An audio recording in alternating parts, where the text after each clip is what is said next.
निर्जला एकादशी की व्रत कथा। एक समय भीमसेन व्यास जी से कहने लगे कि हे पितामह, भ्राता युधिष्ठिर, माता कुंती, द्रौपदी, अर्जुन, नकुल और सहदेव आदि सब एकादशी का व्रत करने को कहते हैं, परंतु महाराज मैं उनसे कहता हूँ कि भाई मैं भगवान की शक्ति पूजा आदि तो कर सकता हूँ, दान भी दे सकता हूँ, परंतु भोजन के बिना नहीं रह सकता।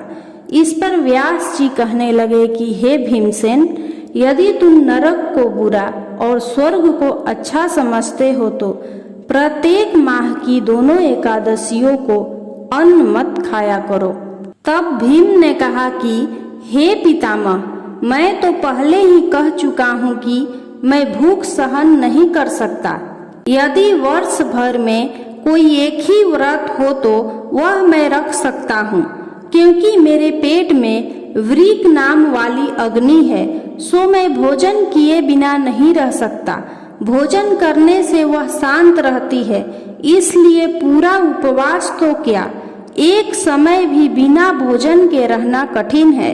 अतः आप मुझे कोई ऐसा व्रत बताइए जो वर्ष में केवल एक बार ही करना पड़े और मुझे स्वर्ग की प्राप्ति हो जाए। श्री व्यास जी कहने लगे कि हे पुत्र, बड़े बड़े ऋषियों ने बहुत शास्त्र आदि बनाए हैं, जिससे बिना धन के थोड़े परिश्रम से ही स्वर्ग की प्राप्ति हो सकती है। इसी प्रकार शास्त्रों में दोनों पक्षों की एकादशी का व्रत मुक्ति के लिए रखा जाता है। व्यास जी के वचन सुनकर भीमसेन नरक में जाने के नाम से भयभीत हो गए और कांप कर कहने लगे कि अब क्या करूं? माह में 2 व्रत तो मैं कर नहीं सकता। हाँ, वर्ष में एक व्रत करने का प्रयत्न अवश्य कर सकता हूँ। अतः वर्ष में एक दिन व्रत करने से यदि मेरी मुक्ति हो जाए तो ऐसा कोई व्रत बताइए। यह सुनकर व्यास जी कहने लगे कि वृषभ और मिथुन की संक्रांति के बीच ज्येष्ठ माह के शुक्ल पक्ष की जो एकादशी आती है उसका नाम निर्जला है। तुम उस एकादशी का व्रत करो। इस एकादशी के व्रत में स्नान और आचमन के सिवा जल वर्जित है। इस दिन भोजन नहीं करना चाहिए, क्योंकि भोजन करने से व्रत नष्ट हो जाता है। यदि मनुष्य एकादशी के सूर्योदय से लेकर द्वादशी के सूर्योदय तक जल ग्रहण न करे तो उसे सारी एकादशियों के व्रत का फल प्राप्त होता है।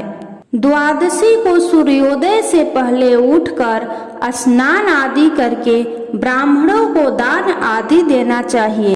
इसके पश्चात भूखे और सुपात्र ब्राह्मण को भोजन कराकर फिर स्वयं भोजन करना चाहिए। इसका फल पूरे 1 वर्ष की संपूर्ण एकादशियों के बराबर होता है। व्यास जी कहने लगे कि हे भीमसेन, यह मुझको स्वयं भगवान ने बताया है। इस एकादशी का पुण्य समस्त तीर्थों और दानों से भी अधिक है। केवल एक दिन मनुष्य निर्जल रहने से पापों से मुक्त हो जाता है। जो मनुष्य निर्जला एकादशी का व्रत करते हैं उनकी मृत्यु के समय यमदूत आकर नहीं घेरते, बल्कि भगवान के पार्षद उसे पुष्पक विमान में बिठाकर स्वर्ग को ले जाते हैं। अतः संसार में सबसे श्रेष्ठ निर्जला एकादशी का व्रत है, इसलिए यत्न के साथ इस व्रत को करना चाहिए। इस दिन ओम नमो भगवते वासुदेवाय मंत्र का उच्चारण करना चाहिए और गौदान करना चाहिए।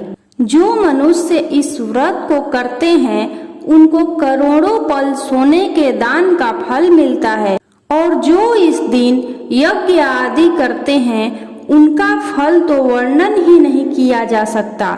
इस एकादशी के व्रत से मनुष्य विष्णु लोक को प्राप्त होता है। जो मनुष्य इस दिन अन्न खाते हैं वे चंडाल के समान हैं, वे अंत में नरक में जाते हैं। जिसने निर्जला एकादशी का व्रत किया है वह चाहे ब्रह्म हत्यारा हो, मदपान करता हो, चोरी की हो या गुरु के साथ द्वेष किया हो, मगर इस व्रत के प्रभाव से स्वर्ग जाता है। हे कुंती पुत्र, जो पुरुष या स्त्री श्रद्धा पूर्वक इस व्रत को करते हैं उन्हें प्रथम भगवान का पूजन, फिर गोदान, ब्राह्मणों को मिष्ठान व दक्षिणा देनी चाहिए तथा जल से भरे कलश का दान अवश्य करना चाहिए। निर्जला एकादशी के दिन अन्न, वस्त्र, उपाहन आदि का दान भी करना चाहिए। जो मनुष्य भक्ति पूर्वक इस कथा को पढ़ते या सुनते हैं उन्हें निश्चय ही स्वर्ग की प्राप्ति होती है। इस प्रकार व्यास जी की आज्ञानुसार भीमसेन ने इस व्रत को किया, इसलिए इस एकादशी को भीमसेनी या पांडव एकादशी भी कहते हैं। यदि आपको निर्जला एकादशी की यह कथा पसंद आई हो तो कमेंट बॉक्स में ओम नमो भगवते वासुदेवाय नमः जरूर लिखें।